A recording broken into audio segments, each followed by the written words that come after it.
As you know, a few days ago, IMF, International Monetary Funds, released new information about the impact, worldwide economic impact of this pandemic.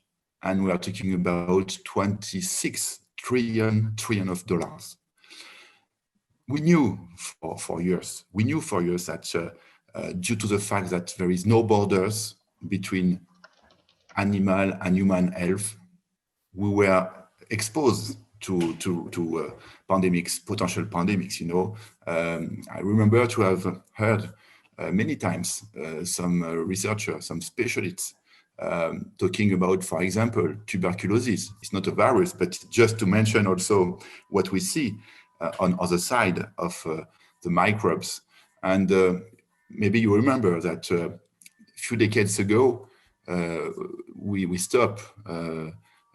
We were able to stop the tuberculosis spread worldwide, especially due to antibiotics. But recently, during the last decade, we have seen in Africa and in Asia, and even in Russia, some resistances on tuberculosis. So just to remind that we see how this pandemic affects our economic and, of course, social environment and realities, even if we were able. So we were unable to invest in emergency preparedness. And it's a disaster because it's somehow always the same story.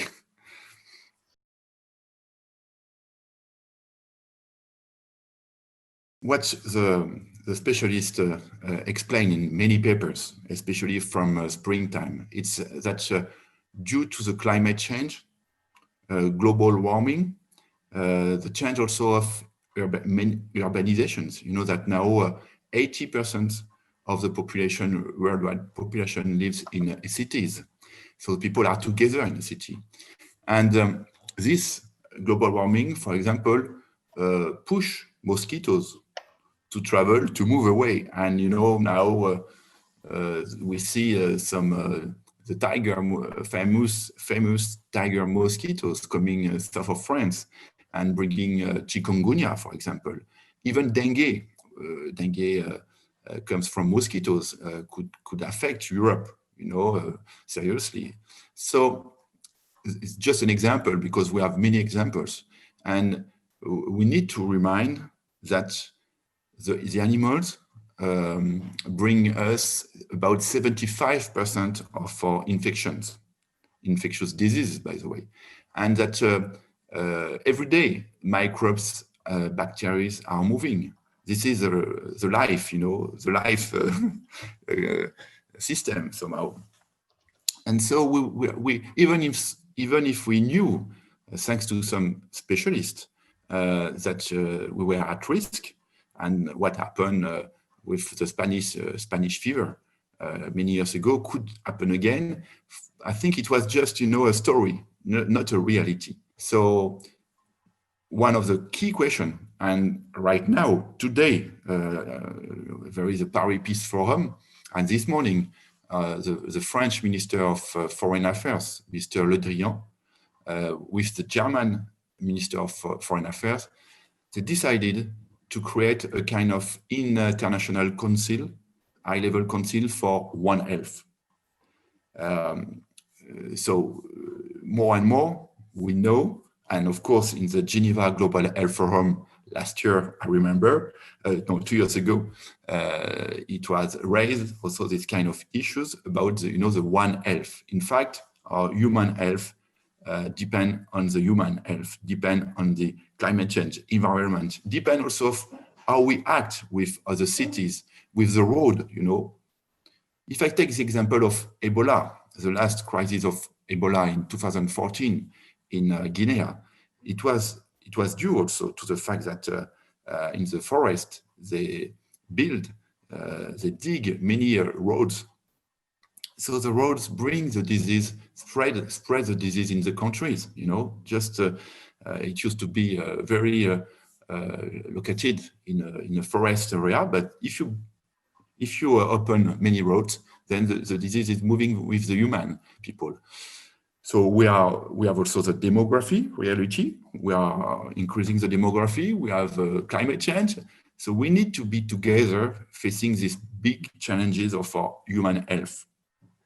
Because we know that the planet will survive even without us, but we cannot survive without taking care of the planet.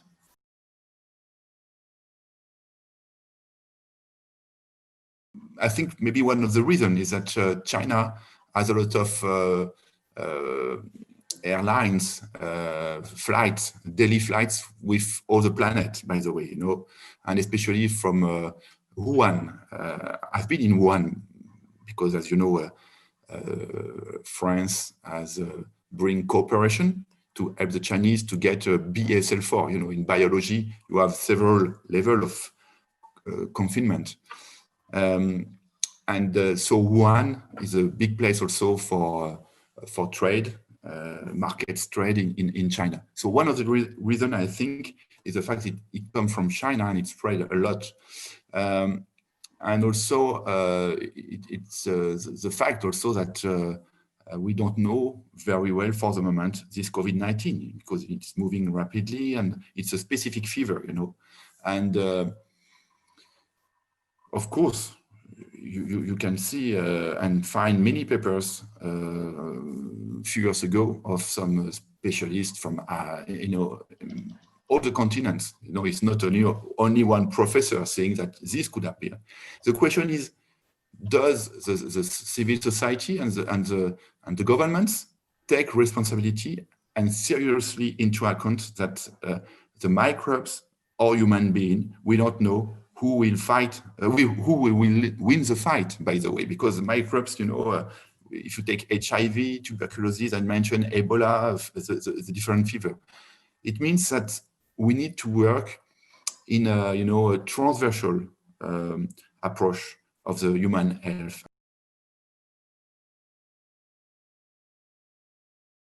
In June, after the first containment due to COVID, we decided with a French academician, Dr. Jean-Christophe Ruffin, we decided to create a foundation, a transversal foundation in France, named One Sustainable Health for All. Sustainable because, you know, we need to work in sustainability, and especially it was also to be linked to the ODD, you know,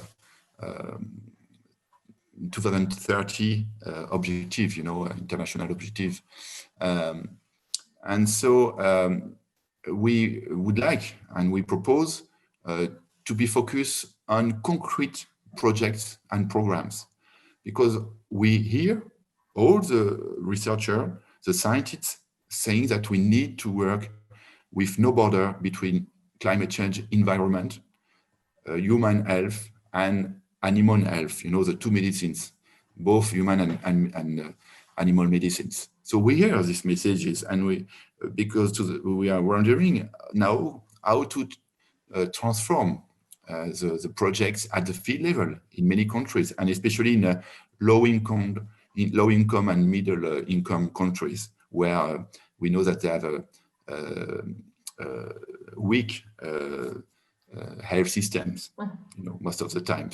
So we decided, and we had a strong support from the German, especially from the World Health Summit.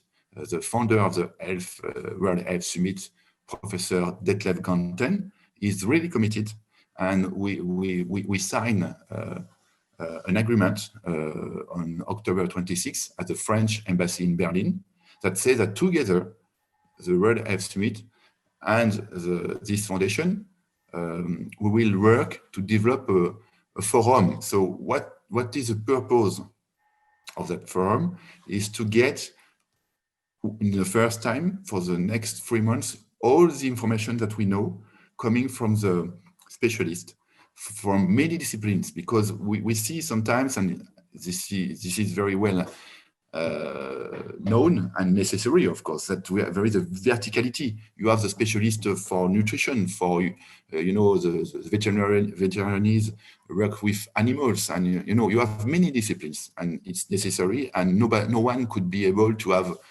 the knowledge for all the transversal knowledge. So we need to organize, and this is the purpose of this initiative, One Sustainable Health Initiative.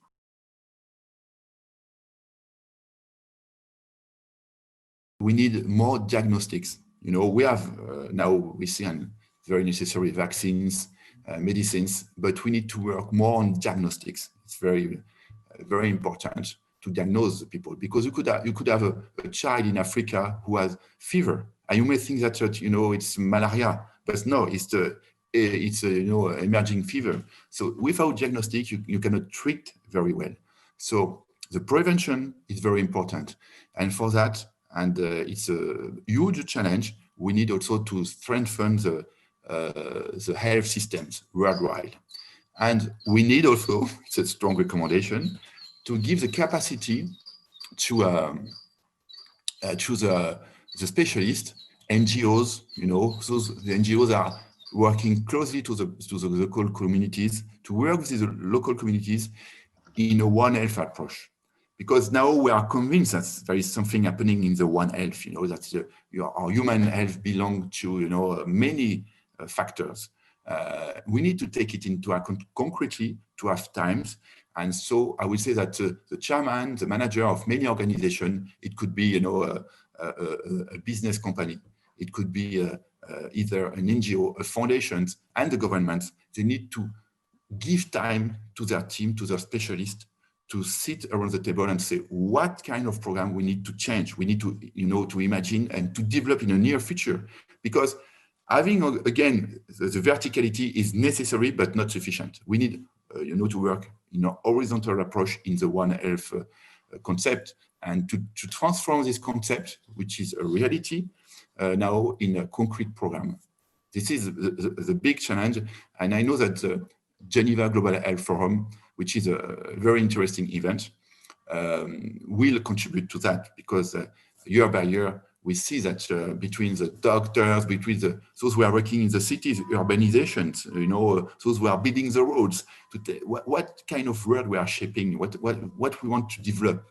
And we need to step back and to work in order to accelerate a new generation, I would say, of projects and programs.